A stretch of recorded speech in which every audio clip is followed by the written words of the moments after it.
The serial killer who almost got away with the perfect crime. October 15, 1988. The radio crackled to life at 2:47 a.m., cutting through the October silence like a knife. Unit 23, respond to 1247 Maple Street. Possible homicide. Officer Michael Harrison pulled his patrol car to the curb and grabbed his flashlight. At 28, he'd been walking beats for 6 years, but this call felt different. The October wind cut through his uniform as he approached the modest 2-story house. Yellow crime scene tape fluttered like dying leaves in the darkness. "What do we have?" Mike asked Sergeant Rodriguez, who stood smoking beside the front door. Rodriguez was a 20-year veteran with weathered hands and tired eyes. Robert Brown, 43, insurance adjuster. Neighbor called it in around midnight. Said she heard screaming, then nothing. Rodriguez took a long drag from his cigarette.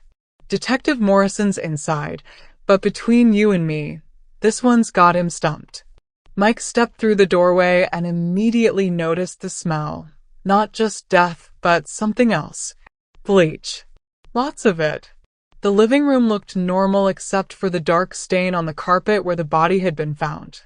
Family photos lined the mantelpiece, showing a smiling man with his elderly parents. Normal life interrupted by violence. "Harrison." Detective Morrison's voice boomed from the kitchen. "Get in here and tell me what you see." Mike found Morrison standing over a collection of evidence bags on the kitchen table. The detective was a 20-year veteran with gray hair and permanent worry lines etched around his eyes. He'd solved more murders than any detective in the department, but tonight he looked frustrated. "Look at this rope," Morrison said, holding up a plastic bag. "Ever seen anything like it?" Mike examined the rope carefully through the plastic. It was thick, with an unusual weave pattern that caught the light strangely. "Looks like marine rope. The kind used on deep-sea fishing boats. 3-strand twisted nylon, probably 1/4-inch diameter." Morrison raised an eyebrow. "You know your rope." "My dad was a fisherman. Spent summers on his boat learning the difference between dockline and anchor rope." "That's what I thought too. But here's the thing, Brown was bound with this rope in a specific pattern. 3 loops around the wrists, 2 around the ankles, connected by a single line running between them. Perfect knots, like the killer had done it 1,000 times. Mike studied the crime scene photos Morrison spread across the table. Robert Brown had been positioned in the center of the living room, arms and legs arranged in a precise pattern. The wounds were clean, calculated. This wasn't random violence. It was a performance. "The positioning is deliberate," Mike observed. "Face up, arms at 45-degree angles, legs straight, like he's being displayed. That's what bothers me. This isn't a crime of passion. The killer took time to arrange everything perfectly." "Any witnesses?" "Neighbor saw a man leaving around 11:30 p.m. Medium height, dark jacket, but she couldn't make out his face. Says he walked calmly to a car parked 2 blocks away. No running, no panic. Like he was taking an evening stroll." Mike nodded, filing away every detail. Something about this case felt different from the usual domestic disputes and bar fights he'd handled. This killer had a method, a signature that spoke to careful planning. "Detective, can I ask you something?" Morrison looked up from his notes. "Shoot. This rope pattern, the positioning of the body, has anything like this happened before?" Morrison's expression darkened. "Why do you ask?" "Just seems too organized. Like the killer has practice. The knots are nautical, specifically bowlines and clove hitches. Those aren't knots you learn by accident. Stay curious, Harrison. That's what makes good detectives." Morrison gathered his evidence bags. "But don't get too deep in your head about it. Most murders are simple. Money, jealousy, or rage. This one will probably wrap up in a week." But Mike couldn't shake the feeling that Morrison was wrong. 3 days later, Mike found himself in the basement of the police station, surrounded by dusty file boxes. He'd volunteered for overtime inventory duty, but his real purpose was different. He was looking for patterns. The basement smelled of old paper and forgotten cases. Fluorescent lights buzzed overhead, casting harsh shadows between the towering stacks of boxes. Mike had requisitioned the key from the records clerk, claiming he needed to verify evidence storage procedures. The 1979 files were stored in the far corner, barely labeled and thick with dust. Mike pulled out box after box, searching for anything that matched the Brown murder. The work was tedious. Most cases from that era were poorly documented, with handwritten reports and grainy photographs. After 2 hours of searching, he found it. Margaret Sullivan, age 38, real estate agent. Found dead in her home on October 18, 1979. Mike's hands shook as he read the report. The similarities were impossible to ignore.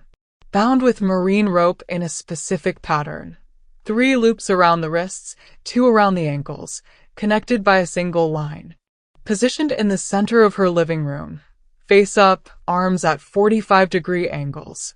The crime scene photos showed the same precise arrangement, the same attention to detail. The investigating detective, now retired, had noted the unusual rope but hadn't connected it to any other cases. Why would he? In 1979, there were no other cases to connect it to. Mike photocopied the entire file, his mind racing. The similarities weren't just striking, they were identical. Same rope, same knots, same positioning. Even the same time of year. October 18, 1979. October 15, 1988. 9 years apart. He checked the date again to be sure. 9 years, 2 months, and 27 days. Close enough to be called 9 years exactly. As he walked to his car, one thought echoed in his mind. Whoever killed Robert Brown had killed before. And if the pattern held, they would kill again. But when? And why did they wait 9 years? Mike drove home through empty streets, the copied file burning like a coal in his jacket pocket. His apartment was small and neat, the kind of place a young cop could afford on a patrol officer's salary. He spread the files across his kitchen table and studied them under the harsh fluorescent light. Margaret Sullivan had been a successful real estate agent, living alone in a house she'd bought herself. Robert Brown was an insurance adjuster, also living alone after his divorce 2 years earlier. Both were professionals in their late 30s. Both lived in modest homes in middle-class neighborhoods. But what connected them? What made them targets? Mike made coffee and settled in for a long night of reading. The Sullivan case file was thin. Police work in 1979 wasn't as thorough as it was now. No DNA analysis, limited forensic photography, witness statements taken by hand. But there were details that mattered. Margaret Sullivan had been found by her business partner when she failed to show up for an important client meeting. The house showed no signs of forced entry. Her purse and jewelry were untouched, ruling out robbery. The killer had used the same marine rope, tied the same knots, arranged the body in the same precise pattern. He'd also cleaned the scene with bleach, just like in the Brown case. Most importantly, a neighbor had seen a man leaving Sullivan's house around 11:30 p.m. Medium height, dark jacket, walking calmly to a car parked down the street. The same description. The same time. The same methodical approach. Mike leaned back in his chair, processing the implications. He was looking at the work of a serial killer, someone who killed once every 9 years with mechanical precision. But why the long gap? What was the killer doing during those 9 years? He made a list of possibilities. Prison sentence, 8 years, released in the 9th. Military deployment overseas. Mental institution. Simply waiting, planning the next murder. None of them felt right. A prison sentence would show up in records. Military deployments were documented. Mental institutions kept detailed files. And what kind of killer had the patience to wait 9 years between murders? Mike checked his watch, 4:30 a.m. He had to be back on duty in 6 hours, but sleep was impossible. He was holding evidence of 2 connected murders separated by 9 years, and no one else knew about it. The question was, what should he do with this information? He could take it to Detective Morrison, but Morrison had already dismissed the idea of connected cases. He could take it to Sergeant Rodriguez, but Rodriguez would probably tell him to focus on his patrol duties and leave detective work to the detectives. Or he could keep investigating on his own, quietly building a case until he had enough evidence to convince someone to listen. Mike looked at the files spread across his table and made his decision. If the pattern held, the killer would strike again in October 1997. That gave him 9 years to solve the case, 9 years to catch a ghost who killed with surgical precision and vanished without a trace. He gathered the files and locked them in his bedroom closet. Tomorrow he would start building a timeline, mapping the crime scenes, looking for any detail that might lead to the killer's identity. For the first time since joining the police force, Mike Harrison had found his calling. He was going to catch the 9-year killer, even if it took the rest of his career. October 20th, 1997. Detective Michael Harrison stared at the crime scene photos spread across his desk. 9 years had passed since the Brown murder, and he'd never forgotten those precise knots or the killer's careful staging. He'd made detective 2 years ago, but the case still haunted him like an unfinished symphony. The transition from patrol officer to detective hadn't been easy. Mike had studied every night for 3 years, taking courses in criminal investigation, forensic science, and behavioral analysis. He'd learned to read crime scenes like books, to see patterns that others missed. The phone rang, jolting him from his thoughts. Harrison. We've got another one, Mike. 1852 Oak Avenue. Same MO as that case you've been obsessing over. The voice belonged to Sergeant Williams, who'd taken over the desk after Rodriguez retired. Mike's blood went cold. He grabbed his jacket and ran. The house was smaller than Brown's, a modest bungalow in a working-class neighborhood, but the scene was identical. David Torres, 41, high school teacher, found bound with marine rope in the center of his living room, positioned in the same precise pattern. The smell of bleach hung heavy in the air like a chemical fog. Jesus Christ, whispered Officer Janet Walsh, who'd been first on scene.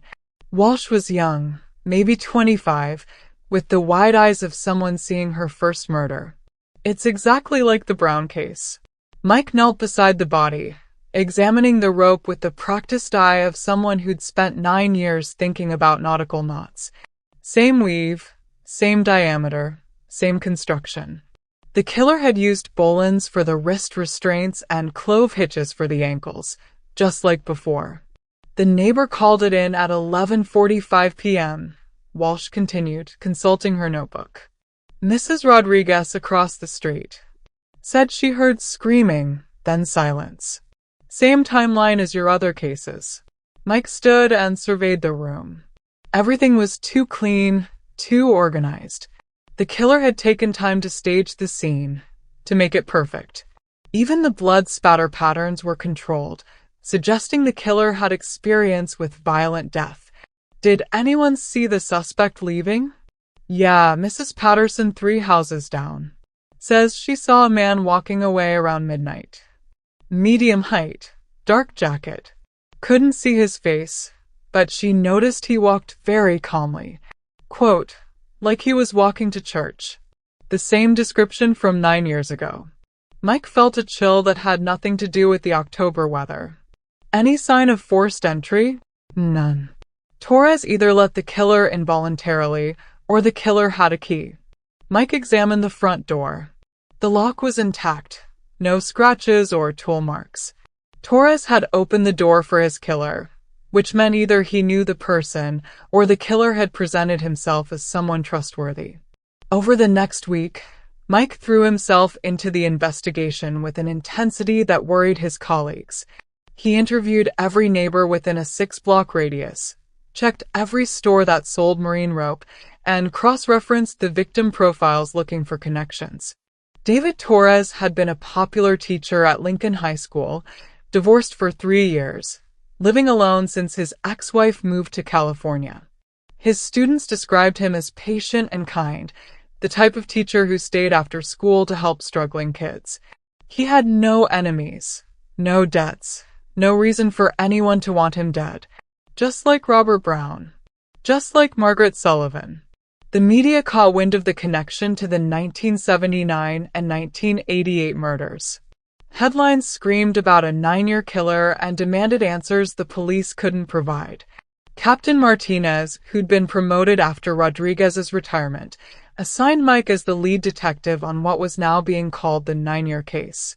Mike's wife, Sarah, found him in his home office at 2 a.m., surrounded by case files and crime scene photos. They'd been married for 4 years, and Sarah had learned to recognize the signs of Mike's obsession. "Mike, you need to sleep." "I can't. He's going to disappear again for 9 years unless I figure this out now." Sarah sat beside him, her hand on his shoulder. She was a nurse at City General, used to dealing with people under stress. "You're not responsible for every unsolved case in the city. This one's different. This killer isn't random. He's patient, methodical. He waits 9 years between kills. But why? What's he doing during that time? Maybe he's in prison. Or overseas. Or in a mental institution." Mike had considered all those possibilities. He'd spent months checking prison records, military deployments, and psychiatric facilities. Nothing matched the timeline perfectly. The killer seemed to vanish completely between murders, leaving no trace of his existence. "There's something else," Mike said, pulling out a detailed map of the city. "Look at the locations." He'd marked the 3 crime scenes with red pins. Margaret Sullivan's house, Robert Brown's house, David Torres's house. They formed a rough triangle across the city. They're all in different neighborhoods, different economic levels.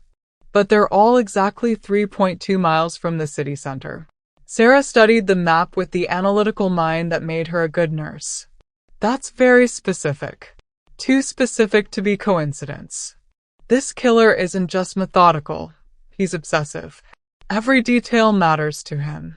The distance, the timing, the rope, the positioning. It's all part of some internal system." The phone rang at 3:17 a.m. Mike answered on the first ring. "Detective Harrison? This is Officer Mitchell. We've got a break in the Torres case. Anonymous tip came in about a man matching our suspect's description. Says he's been asking questions about the victims before they died." Mike was already reaching for his jacket. "Where?" "Murphy's Tavern on 5th Street. Bartender says the guy was in there 2 weeks ago, asking about David Torres. Wanted to know his schedule, his habits." Mike raced through the empty streets, his mind spinning. The killer had been watching Torres, learning his routine. That meant preparation, planning, maybe even surveillance. Murphy's Tavern was a working-class bar that catered to teachers, construction workers, and city employees. The kind of place where a man could ask casual questions without attracting attention. At Murphy's Tavern, Mike interviewed the bartender, a thin man named Eddie who'd worked there for 15 years. Eddie had the weathered look of someone who'd seen everything twice and been surprised by none of it. "Yeah, I remember him," Eddie said, wiping down glasses with mechanical precision. "Quiet guy, maybe 45, 50 years old. Ordered whiskey, asked casual questions about Torres.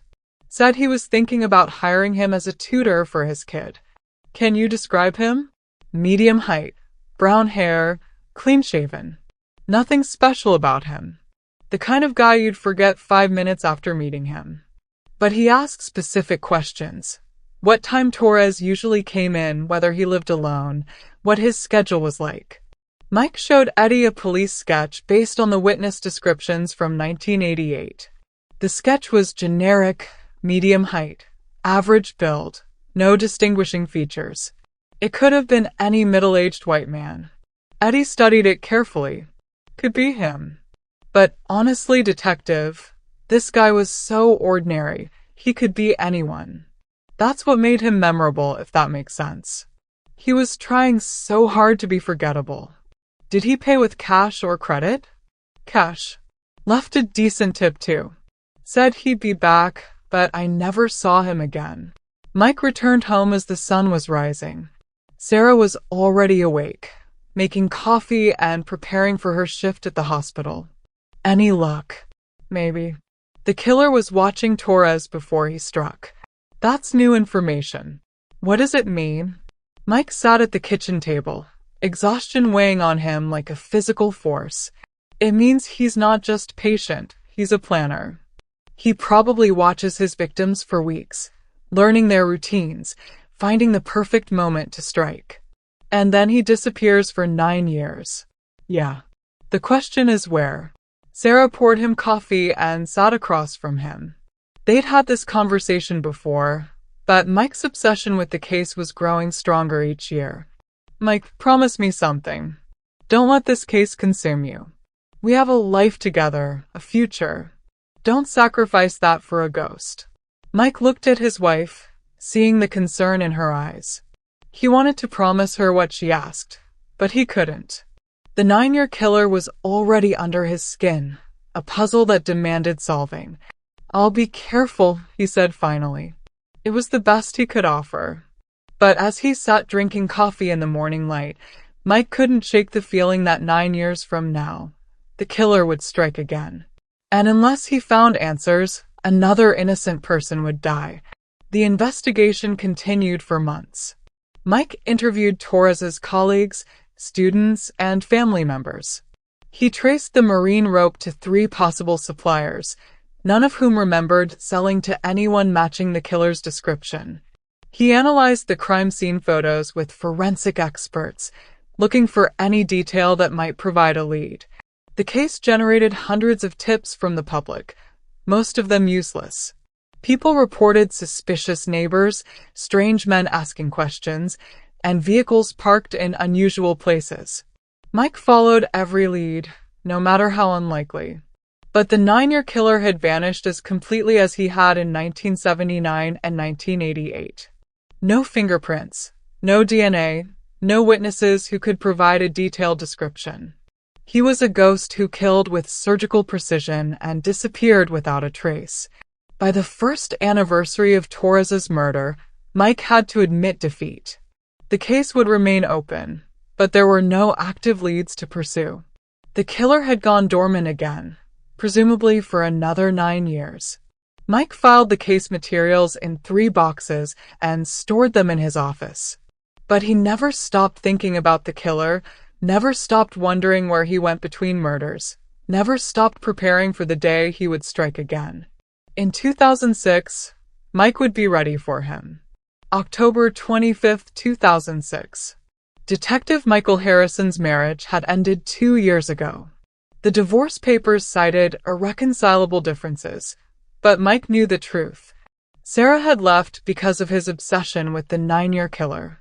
The case files now filled 3 boxes in his sparse apartment, organized by date and cross-referenced by victim profile. On the wall above his desk, he'd created a timeline spanning 27 years. 3 murders, each separated by exactly 9 years. Each victim bound with marine rope in the same precise pattern. Mike had changed in the years since Torres's murder. At 46, he was leaner, harder, with gray threading through his brown hair. His colleagues whispered that the 9-year case had broken him, but Mike knew better. It had focused him. His phone rang at 11:23 p.m. on a cold October night. Harrison. Mike, it's Captain Martinez. We've got another one. 2156 Pine Street. Same MO. Mike's stomach dropped. He'd known this day would come, but he'd hoped to be ready for it. He'd spent 9 years preparing, but now that the moment was here, he felt the familiar mix of dread and anticipation. The victim was Jennifer Walsh, 39, a social worker who dedicated her life to helping troubled children. found in her living room, bound with marine rope in the familiar pattern. The scene was identical to the previous murders, down to the smell of bleach and the precise positioning of the body. Neighbor called it in at 11:30, said Detective Lisa Rose, Mike's new partner. Rose was 32, ambitious, and skeptical of Mike's theories about the 9-year killer. Mrs. Morrison across the street said she heard screaming, then silence. Mike knelt beside the body, studying the rope with the expertise of someone who'd spent 18 years thinking about nautical knots. After 2 decades of investigation, he'd become an expert on marine rope. This was the same type used in the previous murders, a specific weave pattern manufactured by only 3 companies in the United States. Any witnesses? The usual. Man in a dark jacket, medium height, walking calmly away from the scene around midnight. Same description we've been getting for 27 years. Mike stood and surveyed the room. Everything was too clean, too perfect. The killer had taken time to stage the scene exactly as he wanted it. But there were differences this time, subtle changes that suggested the killer was evolving. Detective, Rose said quietly, I've read your files on this case. You really think it's the same killer after all these years? I know it's the same killer. Mike pulled out his phone and showed her a detailed map. This is a map of all 4 crime scenes. Notice anything? Rose studied the image. 4 red pins marking the locations where Margaret Sullivan, Robert Brown, David Torres, and Jennifer Walsh had died. They're all the same distance from the city center. 3.2 miles exactly. This killer doesn't just have a method. He has a system. Everything is calculated, planned, executed with precision. Over the next month, Mike threw himself into the investigation with renewed intensity. He interviewed every neighbor within a 6-block radius, checked every marine supply store in the state, and cross-referenced the victim profiles for any possible connection. The media attention was intense. The 9-year killer had captured the public's imagination, spawning documentaries and true crime podcasts. Mike received dozens of tips daily, most of them useless, but some containing fragments of useful information. But one tip stood out from the rest. Detective Harrison? This is Dr. Elizabeth Morgan from City General Hospital.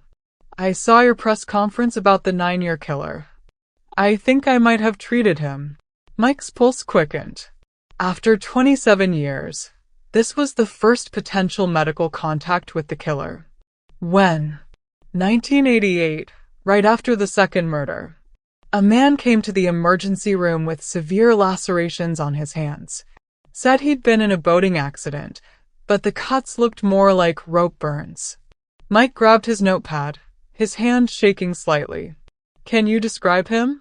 Medium height, maybe 45 years old. Brown hair, clean-shaven. Very calm, very polite. But there was something about his eyes. They were completely empty, like looking into a void. Do you have medical records? That's the problem. He gave a false name and paid cash. No insurance, no ID. But I remember him because of those eyes. And because he asked very specific questions about wound care and infection prevention. Mike thanked Dr. Morgan and hung up. It wasn't much, but it was something. The killer had been injured during the 1988 murder, injured badly enough to seek medical treatment. He spent the next week visiting emergency rooms across the city, looking for similar cases from 1997 and 2006. The work was tedious, but Mike had learned patience over the years. He found 2 more instances of men seeking treatment for rope burns, both paying cash and giving false names. The pattern was becoming clear. The killer wasn't just methodical. He was learning, adapting his technique with each murder. The rope burns suggested he'd struggled with his early victims, but by 2006, he'd perfected his method. Mike's apartment had become a shrine to the case. Crime scene photos covered every wall, connected by red string like a conspiracy theorist's nightmare. His refrigerator contained only coffee and takeout containers. His social life was non-existent. Captain Martinez visited him one evening, concern evident in his weathered face. Martinez was a good captain, tough but fair, with genuine concern for his detective's welfare. "Mike, you need to take a break. Maybe some time off." "I can't. He's going to disappear again for 9 years unless I solve this now." "Look at yourself. When's the last time you slept? When's the last time you went on a date or had a conversation that didn't involve this case?" Mike gestured at the wall of evidence. Maps, photographs, timelines, and victim profiles covered every surface. This killer has been operating for 27 years. He's patient, methodical, and completely invisible. But he's not perfect. He makes mistakes. What mistakes? The rope burns. The fact that he uses the same type of rope for every murder. The precise geographical pattern. He's obsessive, which means he has routines, habits. And habits can be tracked. Martinez studied the crime scene photos. For murders spanning nearly 3 decades, each one identical in execution. You think he's local? I think he never left the city. He's been here the whole time, hiding in plain sight. The 9-year gaps aren't because he's traveling, they're because he's patient. He can wait. But why 9 years? Mike had been asking himself that question for 18 years. I think it's psychological. 9 years is long enough for the fear to fade, for people to forget. It's long enough for him to become invisible again. Martinez nodded slowly. What do you need? More resources. Permission to expand the investigation. And time. You've got it. But Mike, take care of yourself. Don't let this case destroy you. That night, Mike sat in his apartment, staring at the timeline on his wall. 4 murders, spanning 27 years. Each victim different, but each death identical in method and execution. He'd built a comprehensive profile of the killer over the years. Male, probably in his 60s by now. Methodical and patient. Obsessive about details and patterns.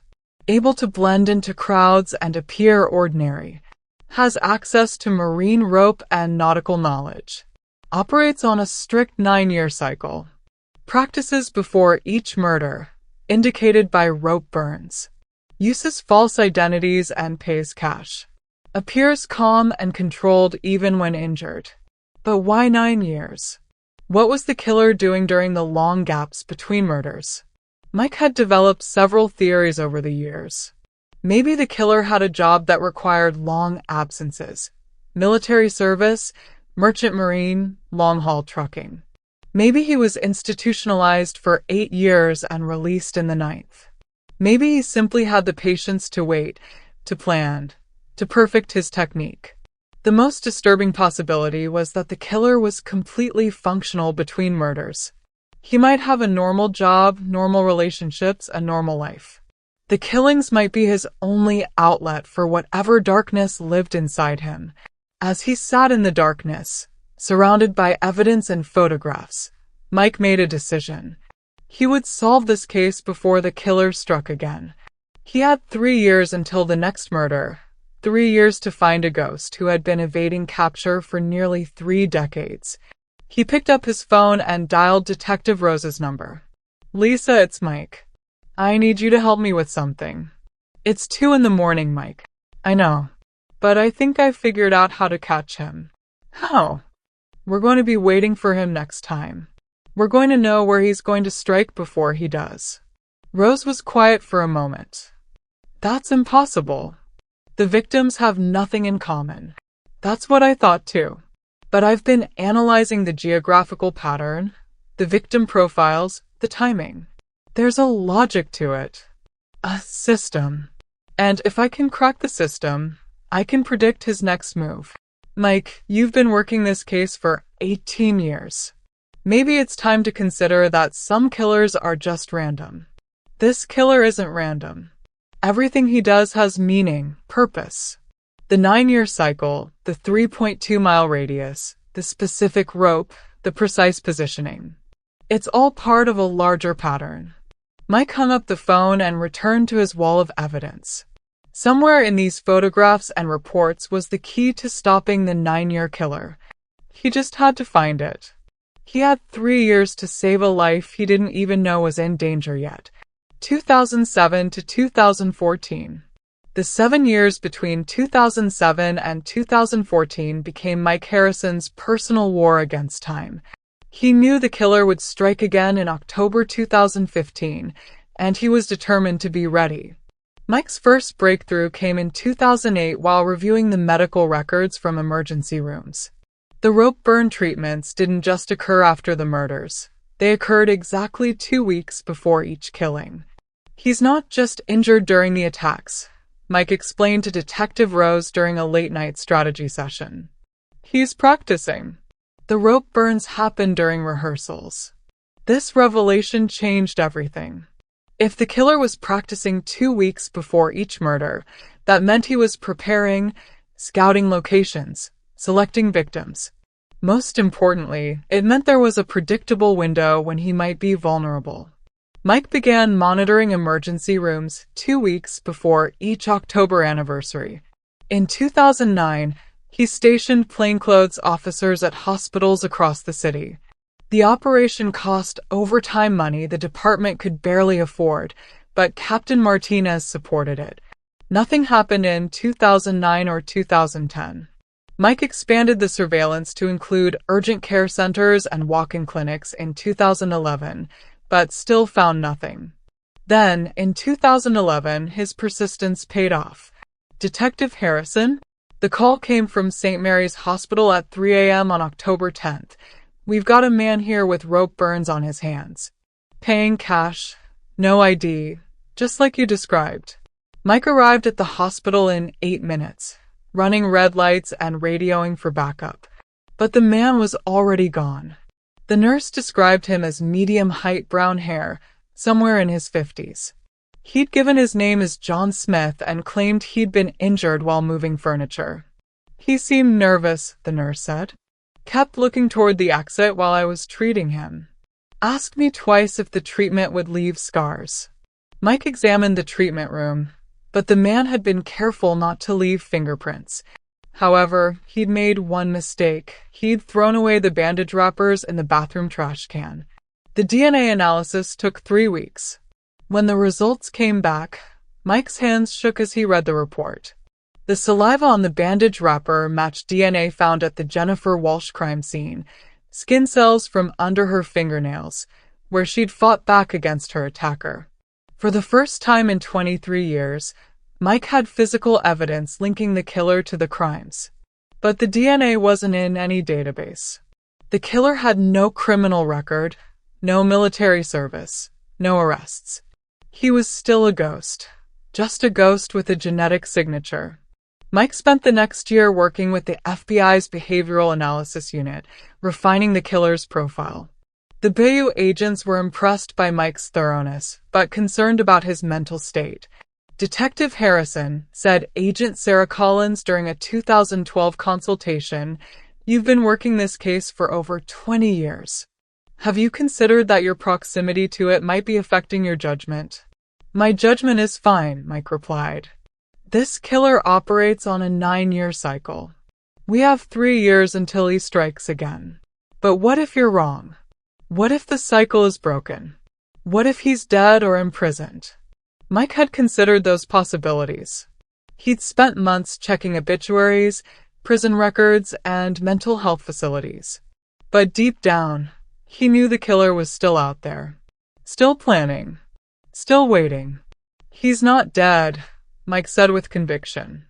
And he's not in prison. He's too careful for that. He's out there, living a normal life, waiting for 2015. Agent Collins studied Mike's profile of the killer. "You've built an impressive case. But profiles are just educated guesses. Have you considered that you might be chasing a ghost?" "I am chasing a ghost. But ghosts leave traces." In 2013, Mike made a radical decision. He requested a transfer to the cold case unit, where he could work on the 9-year killer full-time. Captain Martinez approved the transfer, partly because Mike's obsession was affecting his ability to work other cases. The cold case unit was located in the basement of the police station, a quiet place where forgotten crimes went to die. Mike's desk was surrounded by boxes of unsolved murders, but he only cared about one. He spent months re-interviewing witnesses, many of whom had scattered across the country in the decades since the murders. He tracked down the original investigators, most of whom were retired or dead. He even visited the families of the victims, though those conversations were always difficult. Mrs. Rose, the widow of the second victim, lived in a small apartment across town.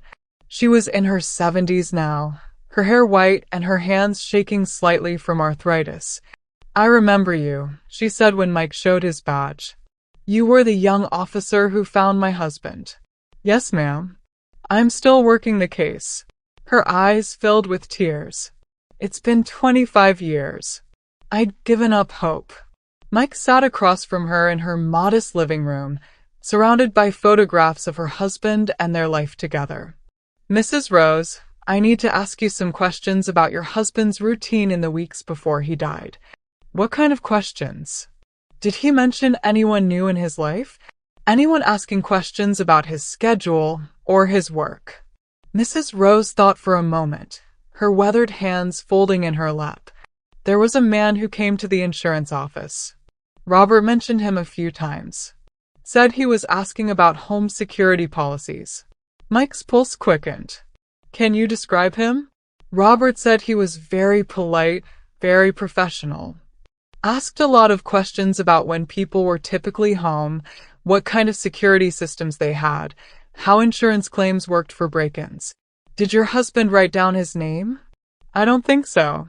Robert said the man never bought a policy. He was just asking questions, doing research, he said." Mike left Mrs. Rose's apartment with a new piece of the puzzle. The killer wasn't just watching his victims, he was interviewing them, learning their routines under the guise of selling insurance. This revelation led to Mike's biggest breakthrough. He spent weeks visiting insurance companies, looking for agents who matched the killer's description. Most agencies kept detailed records of their employees, but Mike was looking for someone who might have worked for multiple companies over the years. In March 2014, he found what he was looking for. The personnel records at Allied Insurance showed a man named Robert Morrison who'd worked there briefly in 1988. Medium height, brown hair, excellent sales record, but strange work habits. He'd only taken appointments in specific neighborhoods, always asking detailed questions about home security. He'd left the company suddenly in November 1988, just weeks after the Rose murder.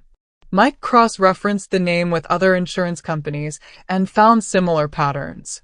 Robert Morrison, or men using that name, had worked for various agencies in 1997 and 2006, always leaving shortly after the October murders. The Social Security number was fake, but the employment applications contained valuable information. Each application listed a different address, but all were within the same general area of the city, a 12-block radius in the Old Warehouse District. Mike spent the summer of 2014 canvassing those neighborhoods, showing the police sketch to longtime residents. Several people recognized the face, though they knew him by different names. "Oh, that's Tom Wilson," said an elderly woman on Elm Street. "He rented the apartment upstairs for a few months in 1997. Quiet man, kept to himself. Always paid his rent in cash." "Did he have visitors?" "Never saw any. He kept strange hours, though. Gone for weeks at a time, then back for a few days. I always wondered what he did for work." Mike collected similar stories from across the city. The killer used different names and addresses, but he always paid cash and left no forwarding address. He was a professional at being invisible. "He lived in that basement apartment for most of 2006, said a retired mechanic on Pine Street. Called himself David Peterson. Said he was a traveling salesman. Never saw him with a car, though. Always walked everywhere." "What did he look like?" "Just like your picture." Average height, brown hair, nothing special about him. But he asked a lot of questions about the neighborhood. Who lived where, what their schedules were like. Said he was thinking about buying property. By October 2014, Mike had assembled the most complete profile of the 9-year killer ever created. He knew the killer's methods, his patterns, his techniques for selecting and stalking victims. But he still didn't know his real name or where he lived between murders. The killer was scheduled to strike again in October 2015. Mike had 1 year to find him. Mike presented his findings to a joint task force of police and FBI agents in November 2014. The conference room was packed with detectives, analysts, and federal agents, all studying the evidence Mike had accumulated over 26 years. "Ladies and gentlemen," Mike said, standing before a wall of photographs and timelines, "we're dealing with the most patient and methodical killer in the department's history. He operates on a strict 9-year cycle, uses multiple false identities, and has perfected the art of being invisible." Agent Collins, now the FBI's lead behavioral analyst on the case, studied the employment records. "The insurance agent cover is brilliant. It gives him legitimate reasons to ask personal questions about his victims' schedules and security measures. And he's been using it for 26 years, Mike added. Same method, same approach, same results. But patterns can be predicted. Captain Martinez, now in his final year before retirement, looked at the geographical analysis. You really think he'll stick to the 3.2-mile radius? I'd bet my career on it. This killer is obsessive about maintaining patterns. The distance, the timing, the method, it's all part of his psychological need for control. Detective Rose, who'd become Mike's most trusted ally over the years, pointed to the victim profiles. All 4 victims were professionals in their late 30s to early 40s, living alone in modest homes. If the pattern holds, we can identify potential targets. Mike nodded. I've created a list of 47 individuals who match the profile and live within the target radius. We'll begin surveillance in September 2015. The task force spent the next hour reviewing Mike's plan. Undercover officers would be stationed at insurance companies across the city. Surveillance teams would monitor the target area. Hospital emergency rooms would be watched for men seeking treatment for rope burns. What if he's changed his method? Asked Detective Rodriguez, Sergeant Rodriguez's son who joined the force 5 years earlier. 26 years is a long time. Maybe he's learned from his mistakes. Mike had considered that possibility. His psychological profile suggests he's incapable of major changes. He's succeeded 4 times using the same method. In his mind, why change something that works? After the meeting, Mike sat alone in the conference room, staring at the photographs of 4 victims: Margaret Sullivan, Robert Rose, David Torres, and Jennifer Walsh. 4 lives cut short by a killer who treated murder like a precise science. I'm going to catch you, Mike whispered to the empty room. I don't care how long it takes or what it costs me. You're not going to kill again. The months leading up to October 2015 were the most intense of Mike's career. He barely slept, surviving on coffee and determination. Every lead was followed, every tip investigated, every surveillance report analyzed. His apartment had become a command center for the operation. Maps covered the walls, showing the 3.2-mile radius where the killer would strike. Photographs of potential victims were organized by probability scores Mike had calculated based on the killer's previous choices. His personal life was non-existent. The divorce from Sarah had been finalized years ago, and Mike had made no effort to rebuild his social connections. The 9-year killer had become his entire world. In August 2015, Mike received a call that changed everything. Detective Harrison? This is Dr. Jennifer Martinez at University Hospital. I think I have information about your 9-year killer case. Mike grabbed his notepad, his pulse quickening. What kind of information? I'm a psychiatric resident, and I've been studying the case for my thesis on serial killer behavior. I think I know why he waits 9 years between murders. I'm listening. It's not just patience. It's a cooling-off period combined with a planning phase. Serial killers often have cycles related to their psychological needs. 9 years allows him to completely reinvent his identity, establish new cover stories, and scout new hunting grounds.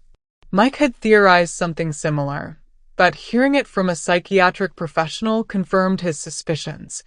What else? The precision of his method suggests someone with obsessive-compulsive tendencies. He needs everything to be perfect, exactly the same each time. That's why he's never changed his MO. And the geographical pattern? That's the most interesting part. The 3.2-mile radius isn't random.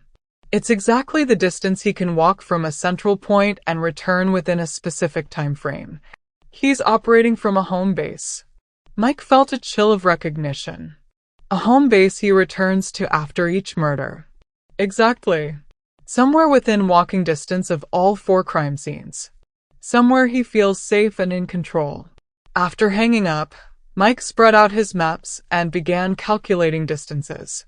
If Dr. Martinez was right, the killer's home base would be at the center of the geographical pattern, equidistant from all 4 crime scenes.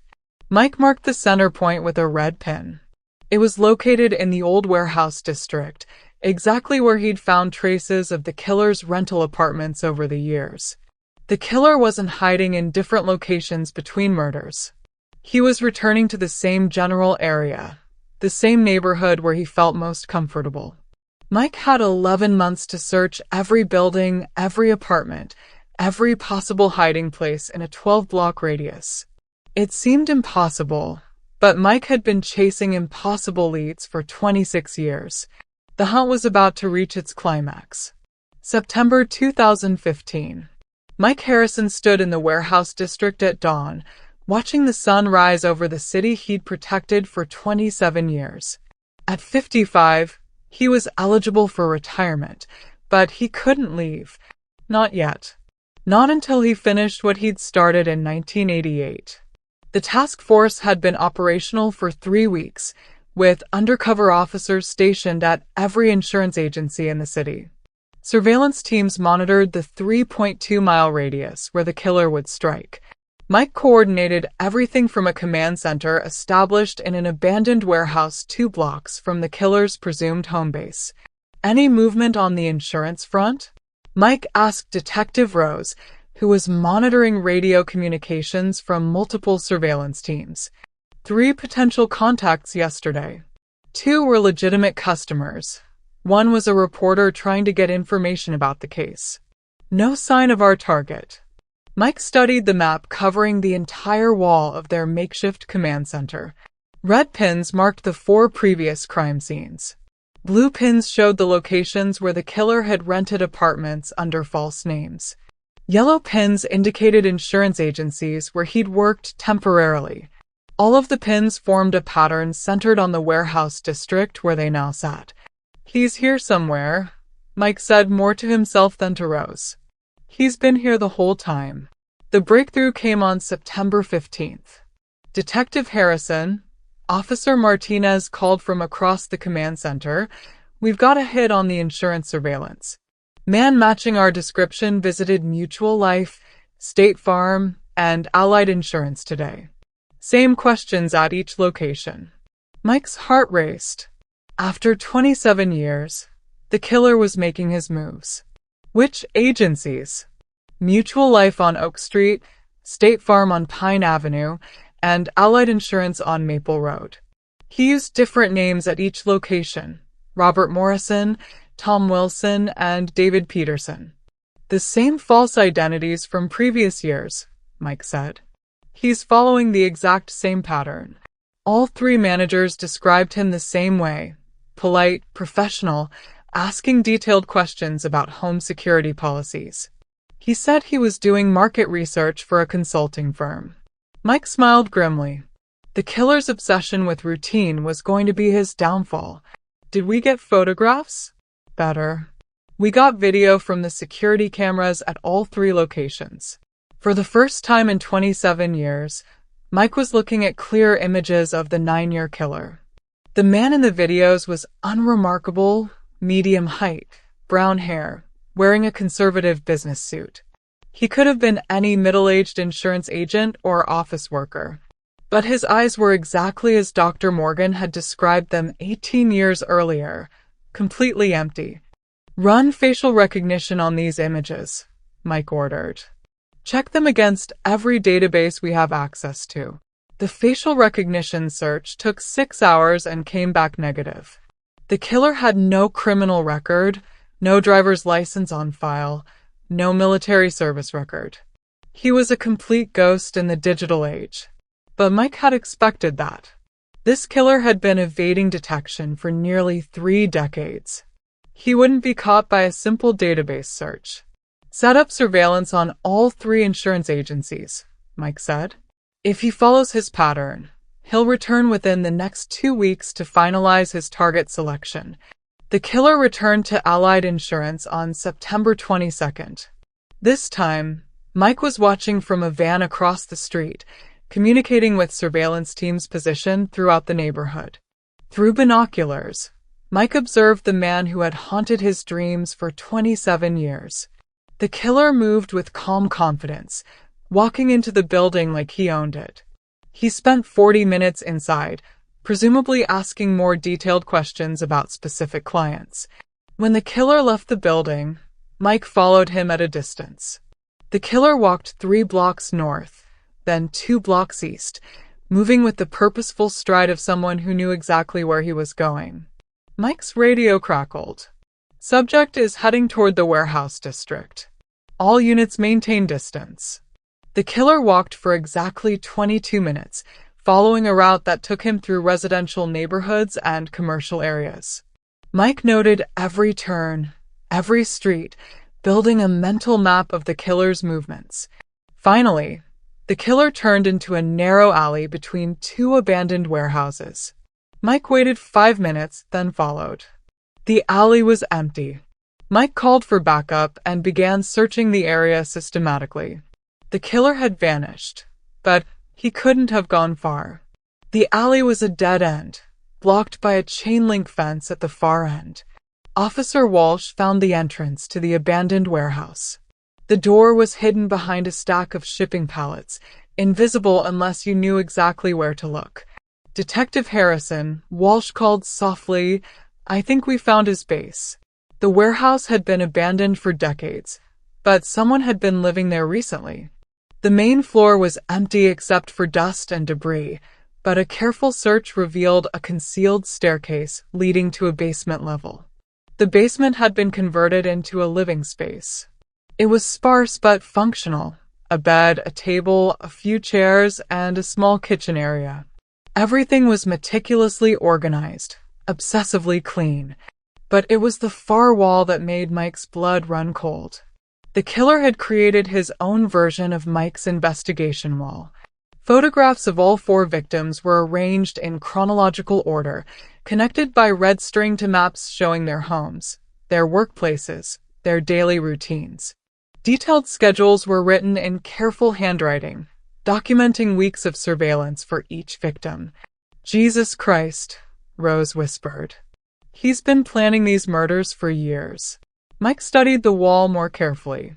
Each victim had been researched extensively: their work schedules, their social lives, their habits.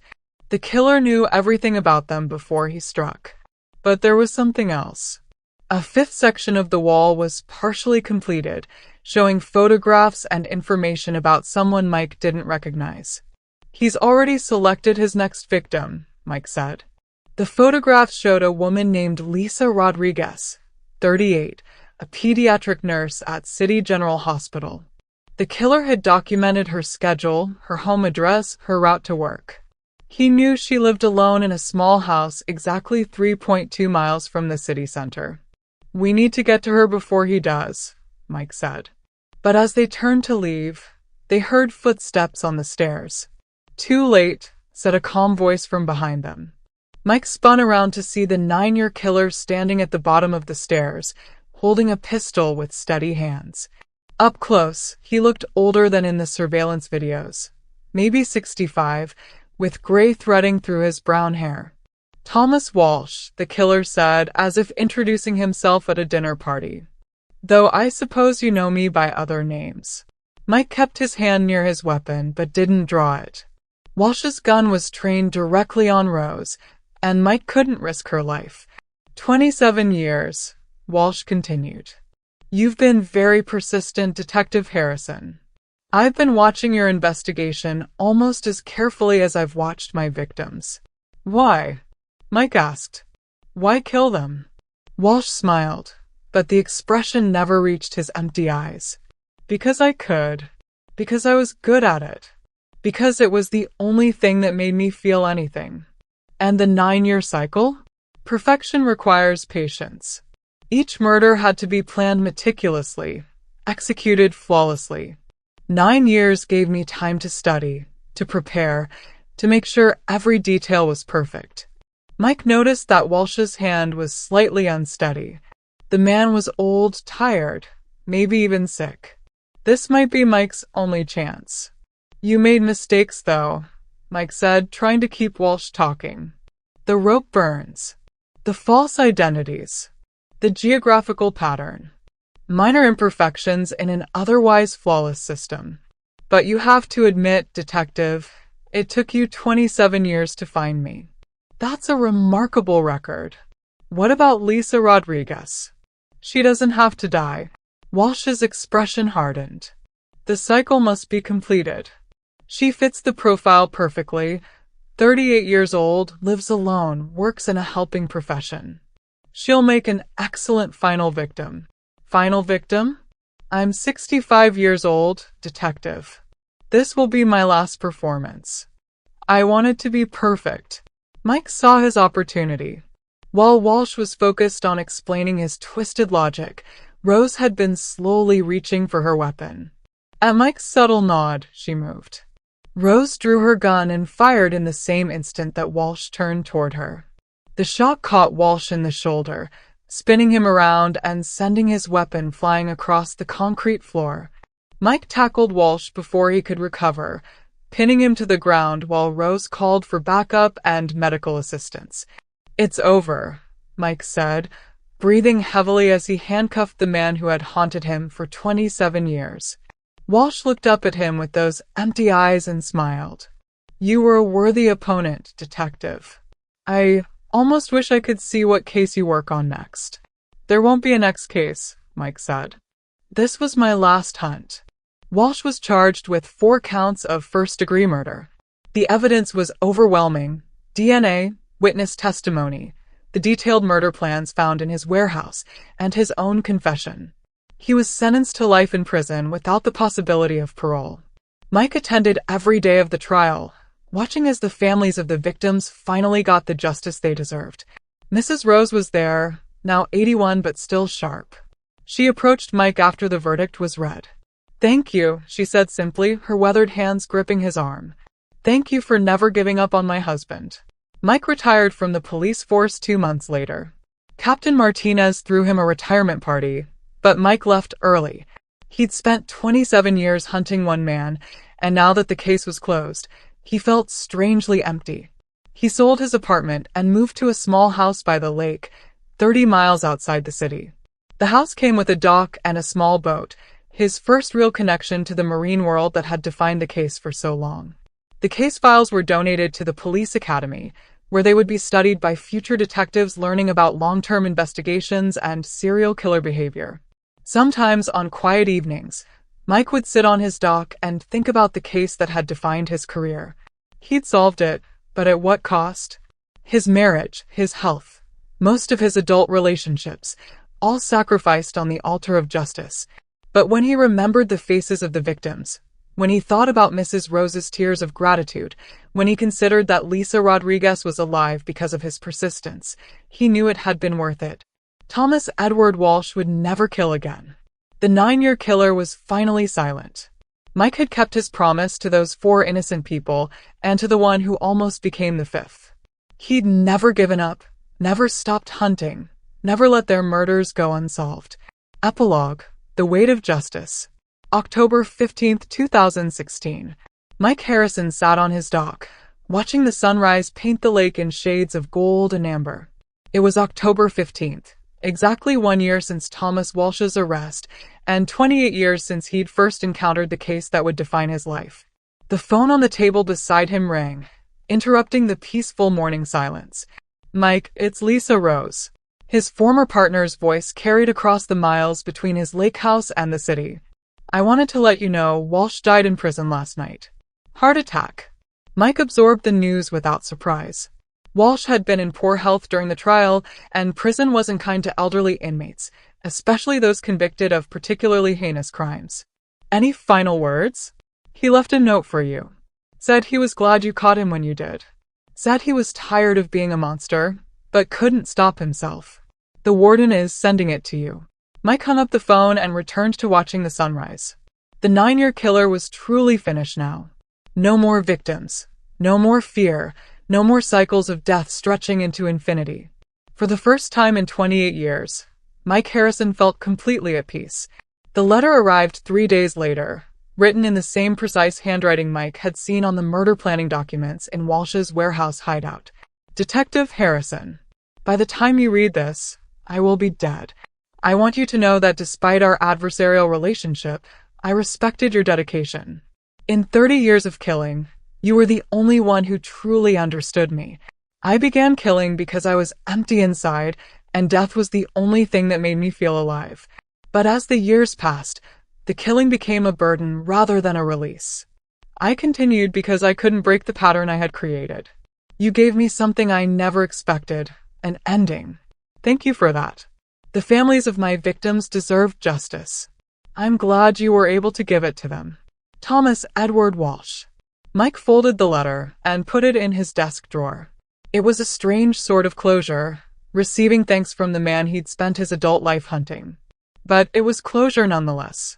The case had cost him everything: his marriage, his health, his social life, his peace of mind. But it had also given him something: the knowledge that he'd made a difference. 4 families had received justice. 1 potential victim had been saved. A killer who might have continued for decades had been stopped. In the months that followed, Mike began to rebuild his life. He learned to fish properly, not just as a means of understanding marine rope, but as a form of meditation. He made friends with his neighbors, attended community events, and slowly began to remember who he was when he wasn't hunting killers. He received letters from other detectives working cold cases, asking for advice on long-term investigations. Mike answered them all, sharing the techniques he'd developed over 28 years of patient hunting. Sometimes late at night, Mike would think about the case and wonder what would have happened if he'd given up earlier. Would Walsh have continued killing indefinitely? Would there have been a 6th victim, a 7th, an 8th? The answer didn't matter now. What mattered was that Mike had kept his promise to the victims and their families. He had never given up, never stopped believing that justice was possible, even when the trail seemed impossibly cold. The 9-year killer was gone, but Mike Harrison had found something more valuable than revenge or closure. He had found peace with the choices he'd made and the price he'd paid for justice. As he sat on his dock in the gathering twilight, watching the stars emerge over the quiet lake, Mike knew he had done his duty. The case was closed.